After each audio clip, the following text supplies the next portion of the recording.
आइए सर। अभी जो प्रदेश में घटना घटित हुआ है, माननीय मुख्यमंत्री जी इस्तीफा दे दिए और एनडीए से बाहर हो गए। भारतीय जनता पार्टी के नेतृत्व में बिहार सरकार संचालित हो रही थी और हम लोगों का पूर्ण सहयोग माननीय नीतीश कुमार जी को प्राप्त था, जो 14 करोड़ बिहार वासियों का कल्याण कैसे हो। और आज से ही नहीं, उनका जो स्वभाव रहा है विगत के वर्षों में, कांग्रेस के विरोध में पूरे बिहार का जनादेश 90 में लालू यादव जी को प्राप्त हुआ था। उस समय पूरे देश में बीपी सिंह जी के नेतृत्व में कांग्रेस के विरोध में जन आंदोलन चला था। उनके साथ नीतीश कुमार जी भी थे और भारतीय जनता पार्टी का भी पूरे देश में बीपी सिंह जी को सहयोग प्राप्त था।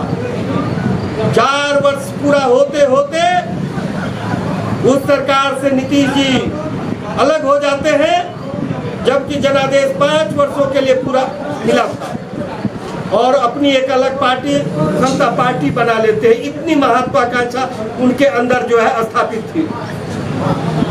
पूरे बिहार में दौरा करते हैं, कुछ नहीं प्राप्त होता है। श्रद्धेय देश रत्न अटल बिहारी वाजपेयी जी के नेतृत्व में एनडीए का गठन होता है, उस एनडीए का हिस्सा बनते हैं और भारतीय जनता पार्टी के नेतृत्व में सरकार बनाने के लिए जनसंघर्ष प्रारंभ होता है। 2000 की चुनाव में बहुमत के नजदीक पहुंचते पहुंचते 2-3 सीढ़ी पीछे रह गए। 7 दिनों के लिए माननीय नीतीश कुमार जी की सरकार बनती है और बहुमत नहीं प्राप्त होने के बाद सरकार गिर जाती है। फिर लालू यादव जी के नेतृत्व में सरकार अव्यवस्था की दौर से चलते हुए 2005 तक की अवधि पूरी होती है। उस समय बिहार जंगल राज के चपेट में चला गया था, नरसंहार का दौर चला था। सेनारी हो या बाथे नरसंहार हो, व्यवसायी पलायन कर रहे थे। टाटा बिहार को छोड़ करके दूसरे प्रदेश में अपना शोरूम स्थापित कर रहा था। 2005 के चुनाव में भारतीय जनता पार्टी के नेतृत्व में बहुमत की सरकार बनती है और अपवाद के तौर पर 5 साल की अवधि पूरी होती है और भारतीय जनता पार्टी के नेतृत्व में जो सरकार चलती है, उस सरकार के द्वारा नीतीश जी को सुशासन बाबू के तौर पर जो है संबोधित किया जाता है और इनको बिहार में सुशासन बाबू कहा जाता है। 2010 में पूरे भारतीय जनता पार्टी के नेतृत्व में सरकार बनती है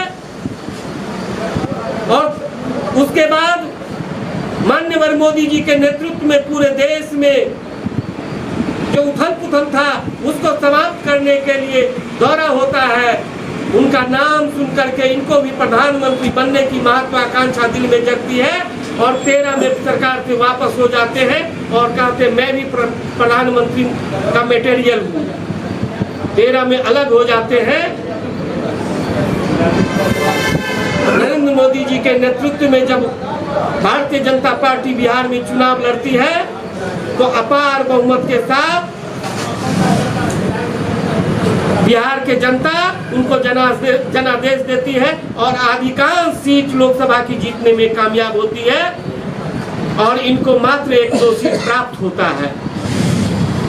मन मसोर करके किसी तरह 17 तक सरकार चलाए और 17 में बोलते हैं कि बिहार दिवस के अवसर पर पटना में जो है कमल का जो भारतीय जनता पार्टी का कमल निशान है उसको रंगने का काम करते हैं। उससे संदेश देना चाहते हैं जो हमसे गलती हुई उसको हम स्वीकार करते हैं और पूरा भारतीय जनता पार्टी के नेतृत्व में बिहार की जनता के लिए हम काम करना चाहते हैं और आते हैं और भारतीय जनता पार्टी के नेतृत्व में पुनः सरकार बनती है और 2020 का भी चुनाव लड़ते हैं। पूर्ण बहुमत की सरकार बनती है, लेकिन इनके मन की कसक नहीं जाती है और फिर 2022 आते आते बोलते हैं जो हम भारतीय जनता पार्टी के नेतृत्व में असहजता महसूस कर रहे हैं। भाई आपको जब बड़ी पार्टी होने के बाद भी हम सहयोग कर रहे हैं तो कैसे असहजता, और सरकार तोड़ देते हैं। और जब सदन में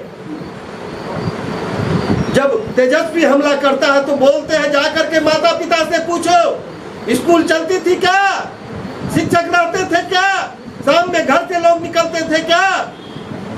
और दौर भी था 2005 से पहले जिस विद्यालय में शिक्षक को रहना चाहिए उस समय उस स्कूल में गैंग क्रिमिनल के लोग वास करते थे।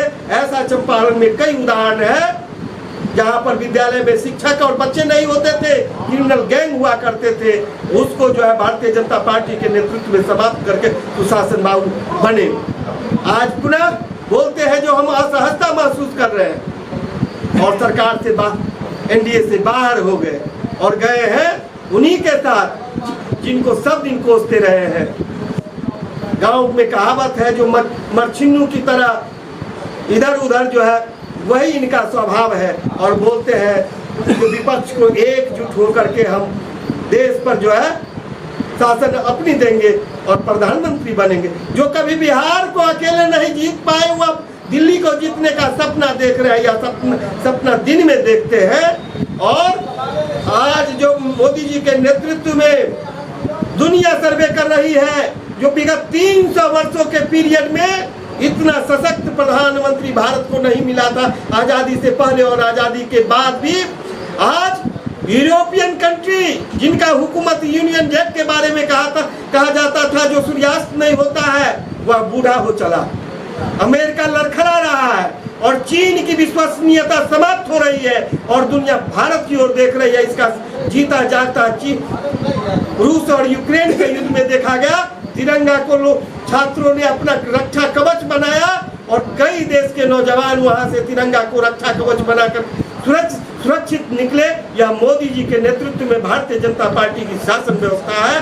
उस व्यवस्था के तहत 2024 की चुनाव में हम 400 से ऊपर सीट जीतेंगे और वैभवशाली भारत का स्वर्णिम इतिहास प्रारंभ होगा और पुनः हम सत्ता में आएंगे और यह टुकुर टुकुर देखते रह जाएंगे।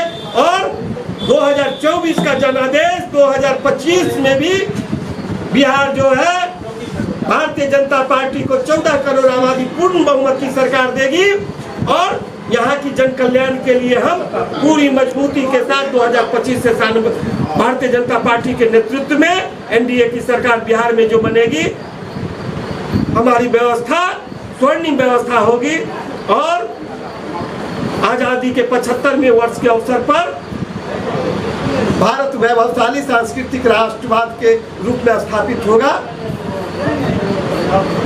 यह जो है उनकी महत्वाकांक्षा योजना है जो सांस्कृतिक भारत स्थापित हो रहा है। धन्यवाद। Presenting One TV Bharat app, latest updates available on Google Play and Play Store it now.